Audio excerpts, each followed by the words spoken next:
Hi every one, welcome back. നമ്മൾ അടുത്തൊരു question ചെയ്യാണ്. റിബേറ്റ് ഓൺ ബിൽ ഡിസ്കൗണ്ട് 5 മാർക്കിന്റെ ഏരിയയിൽ നമ്മൾ എക്സ്പെക്ട് ചെയ്യുന്ന ഒരു ക്വസ്റ്റ്യൻ ആണ്. From the following information find out the amount of discount to be credited to P and L account. ഈ റിബേറ്റ് ഡിസ്കൗണ്ട് എത്രയാണ് പി ആൻഡ് എൽ ക്രെഡിറ്റ് ചെയ്യേണ്ടതെന്നാണ് നോക്കേണ്ടത്. നമ്മൾ ഈ ഒരു ക്വസ്റ്റ്യൻ എന്തിൽ ചെയ്തിട്ടുണ്ടായിരുന്നു? പി ആൻഡ് എല്ലിന്റെ ഒരു പ്രോബ്ലം ചെയ്ത സമയത്ത് ചെയ്തിട്ടുണ്ടായിരുന്നു. അന്ന് ഞാൻ പറഞ്ഞു റിബേറ്റ് എന്ന് പറഞ്ഞാൽ അഡ്വാൻസ് ആണ് എന്ന് പറഞ്ഞിട്ടുണ്ടായിരുന്നു. റിബേറ്റ് എന്ന് പറഞ്ഞു കഴിഞ്ഞാൽ അഡ്വാൻസ് ആയിട്ടായിരുന്നു ഞാൻ നിങ്ങളോട് എന്ത് ചെയ്തിട്ടുണ്ടായിരുന്നേ, പറഞ്ഞിട്ടുണ്ടായിരുന്നേ. ഓക്കെ, ഒരു ഒറ്റ മിനിറ്റ്, പേന വർക്ക് ആവുന്നില്ല, എന്താ കാരണം എന്ന് മനസ്സിലായില്ല. ഓക്കെ, പേനയിൽ മാറ്റിയത്. Okay, yes. അപ്പോ റിബേറ്റ് ഓൺ ബിൽ ഡിസ്കൗണ്ട് എങ്ങനെ ചെയ്യുക അത് ആദ്യം മനസ്സിലാക്കുക. നമ്മൾ ഈ വർഷത്തെ അഡ്വാൻസ് എത്രയുണ്ട്, ഈ വർഷത്തെ ഡിസ്കൗണ്ട് വാല്യൂ എത്രയുണ്ട് എന്നുള്ളത് ടോട്ടൽ നമുക്ക് എന്ത് ചെയ്യണം, കിട്ടണം. ഡിസ്കൗണ്ട് റിസീവ് ചെയ്തത് എത്ര എന്ന് മനസ്സിലാക്കണം. ഈ ഡിസ്കൗണ്ട് റിസീവ് ചെയ്തതിൽ നിന്നും നമ്മൾ ഈ വർഷത്തിന്റെ ബിഗിനിങ്ങിൽ ഓപ്പണിങ്ങിലുള്ള അഡ്വാൻസ്, റിബേറ്റ് എന്ന് പറഞ്ഞാൽ അഡ്വാൻസ് ആന്ന് പറഞ്ഞല്ലോ. അപ്പൊ ഓപ്പണിങ്ങിൽ അഡ്വാൻസ് എന്ന് പറഞ്ഞാൽ കഴിഞ്ഞ വർഷം അഡ്വാൻസ് ആയി കിട്ടിയത് ഈ വർഷത്തെ അഡ്വാൻസ് ആണ്. അതെന്ത് ചെയ്യണം, ആഡ് ചെയ്യണം. ശേഷം ഈ വർഷം അവസാനത്തിൽ ക്ലോസിംഗിൽ അഡ്വാൻസ് ഉണ്ട്. ക്ലോസിംഗിലുള്ള അഡ്വാൻസ് എന്ന് പറയുമ്പം അതെന്താണ്, അടുത്ത വർഷത്തേക്കുള്ള അഡ്വാൻസ് ആണ്, അത് കുറക്കണം. ഇതാണ് നമ്മൾ ചെയ്യേണ്ടത്. അപ്പോൾ നമുക്ക് എന്തൊക്കെ ചെയ്യണം എന്ന് വെച്ച് കഴിഞ്ഞാൽ, ആദ്യം ക്വസ്റ്റ്യനിൽ ഈ വർഷം എത്ര ഡിസ്കൗണ്ട് റിസീവ് ചെയ്തു എന്ന് ഉണ്ടോ നോക്കണം. അതുപോലെ തന്നെ ഈ വർഷത്തിന്റെ ഓപ്പണിംഗിൽ എത്ര ഡിസ്കൗണ്ട് ഉണ്ട്, റിബേറ്റ് ഉണ്ട് നോക്കണം. ക്ലോസിംഗ് റിബേറ്റ് നമ്മൾ പ്രോബ്ലം ചെയ്ത് കണ്ടെത്തും വേണം. ഓക്കെ, ഇതാണ് നമുക്ക് വേണ്ടത്. ആദ്യം ക്വസ്റ്റ്യൻ വായിച്ചു നോക്കാം. Rebate on bill discount on 1st April 2019. അപ്പോൾ ഓപ്പണിംഗ് റിബേറ്റ് നമുക്ക് കിട്ടിയിട്ടുണ്ട്. ഇനി നമുക്ക് വേണ്ടത് റിബേറ്റ് എന്ത് ചെയ്തിട്ടുള്ളത്, റിബേറ്റ് ഡിസ്കൗണ്ട് എത്രയാണ് റിസീവ് ചെയ്തത് എന്നുള്ളത് നമുക്ക് എന്ത് ചെയ്തിട്ടുണ്ട്, ക്വസ്റ്റ്യൻസ് നിന്ന് മനസ്സിലായി. എത്രയാണ് ഡിസ്കൗണ്ട് റിസീവ് ചെയ്തത്? 1,08,000 ആണ്. ഇതൊരു PYQ ആണെന്നാണ് എന്റെ വിശ്വാസം. PYQ എടുത്തിട്ടതായിട്ടാണ് എന്റെ ഓർമ്മ. അപ്പൊ ഈ ഒരു ക്വസ്റ്റ്യൻ നിങ്ങൾ നല്ലപോലെ ഒന്ന് ശ്രദ്ധിച്ചാൽ മതി, നിങ്ങൾക്ക് നല്ലൊരു ക്വസ്റ്റ്യൻ കിട്ടും. ഓക്കെ, അപ്പൊ ആ കാര്യം നമ്മൾ മനസ്സിലാക്കി റിബേറ്റിന്റെ. ഓക്കെ, എത്ര കിട്ടി എന്നുള്ളത്. ഇനി അനലൈസ് ചെയ്യുമ്പോൾ എമൗണ്ട് ഓഫ് ബില്ല് 73,000, 1,46,000, അതുപോലെ തന്നെ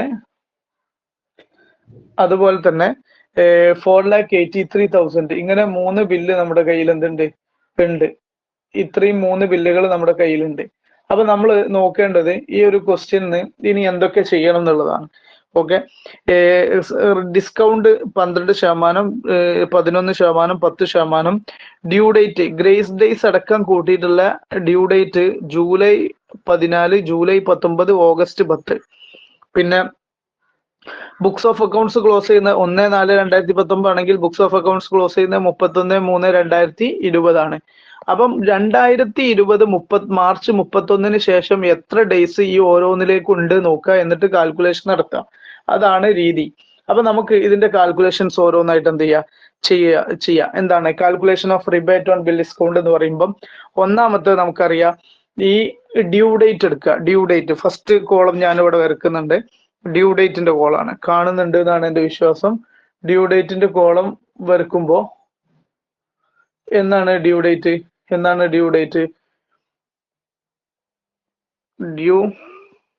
ഡ്യൂ ഡേറ്റ് പ്രകാരം നമുക്ക് 14/6/2020 വരും. ഓക്കെ, ഒന്നാമത്തെ ഡ്യൂ ഡേറ്റ് നമുക്ക് കിട്ടി. ഓക്കെ, ഇനി നമുക്ക് വേണ്ട എന്താണ്, ഇതിന്റെ number of days after 31st March. Number of days after 31/3/2020 ശേഷം എത്ര ഡേയ്സ് ഉണ്ട് എന്ന് നമ്മൾ എന്ത് ചെയ്യുക, കണ്ടെത്തുക.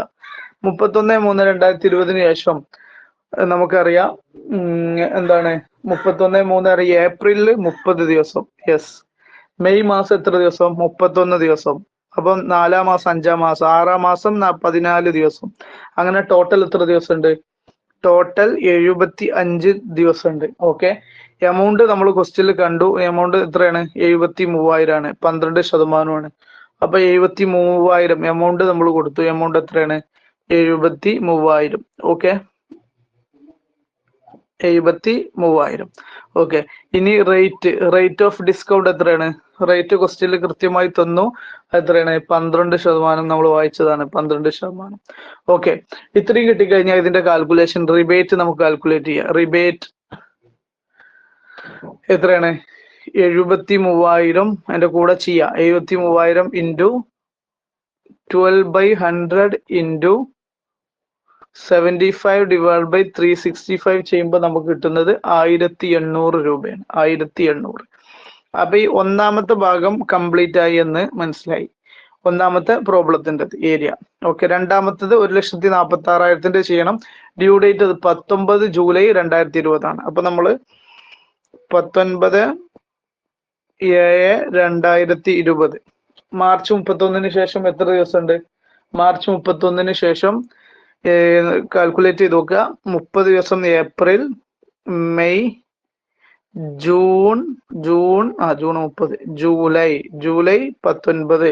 ഇങ്ങനെ വരുമ്പോ എത്ര ദിവസം ഉണ്ട്? 120 ദിവസം ഉണ്ട്. എമൗണ്ട് എത്രയാണ്? 1,46,000 ആണ്. 46,000 ആണ്. പെർസെൻറ്റേജ് 11% ആണ്. അപ്പൊ നമുക്ക് 1,46,000 ഇൻറ്റു 11/100 ഇൻറ്റു 120 ഡിവൈഡ് ബൈ 365 ചെയ്യുമ്പോ എത്ര കിട്ടും? 4,840 കിട്ടും. ഓക്കെ, 4,840 കിട്ടും. യെസ്. അപ്പൊ ഇനി മൂന്നാമത്തതുണ്ട്. മൂന്നാമത്തെ ഡേറ്റ് നോക്കുക.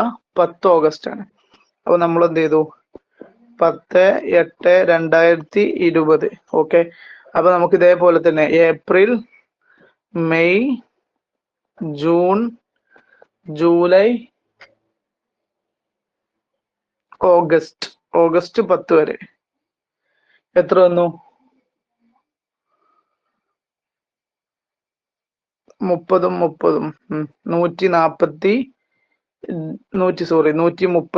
132 ദിവസം. 132 ദിവസം അല്ലെ?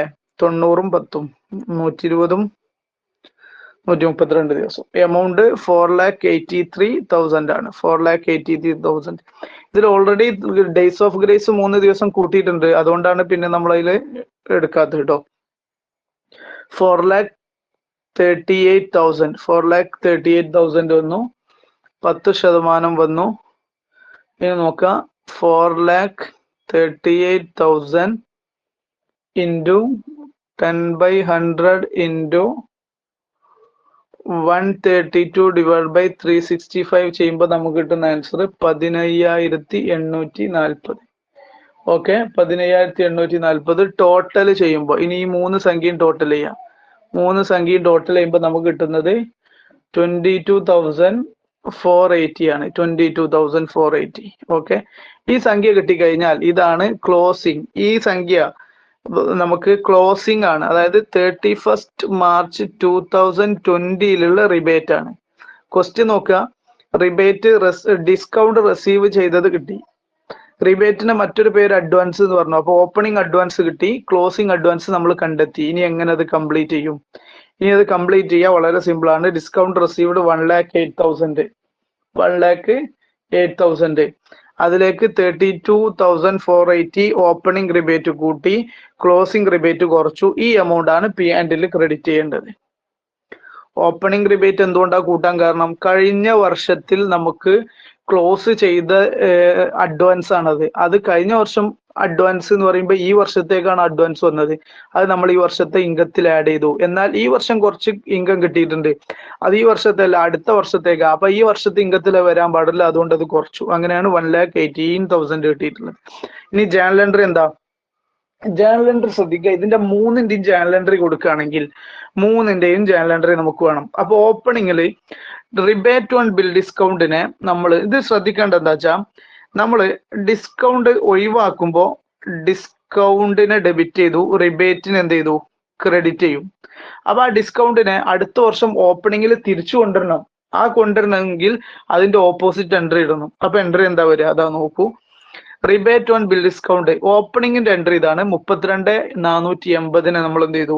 ടു ഇൻട്രസ്റ്റ് ആൻഡ് ഡിസ്കൗണ്ട്, അല്ലെങ്കിൽ ഡിസ്കൗണ്ട് എന്ന് കൊടുത്താലും മതി. കാരണം ഇൻട്രസ്റ്റ് ഓൺ ഡിസ്കൗണ്ട് ആണ് നമ്മുടെ ഷെഡ്യൂൾ. അതിൽ അത് അങ്ങനെ ഷെഡ്യൂളിന്റെ പേര് അങ്ങനെ ഇട്ടതാണ്, അതുകൊണ്ടാണ്. Okay, 32,480 opening discount. ഇനി ഈ വർഷത്തെ ഡിസ്കൗണ്ട് നമ്മൾ എന്ത് ചെയ്യണം? ക്ലോസിംഗ് ആയിട്ടുള്ള എന്ത് ചെയ്യാണ്? Rebate on bill discount. ഇത് രണ്ടാമത് വീണ്ടും വന്നതാണ്. ഓക്കെ, നരേഷൻ കൊടുത്തത്.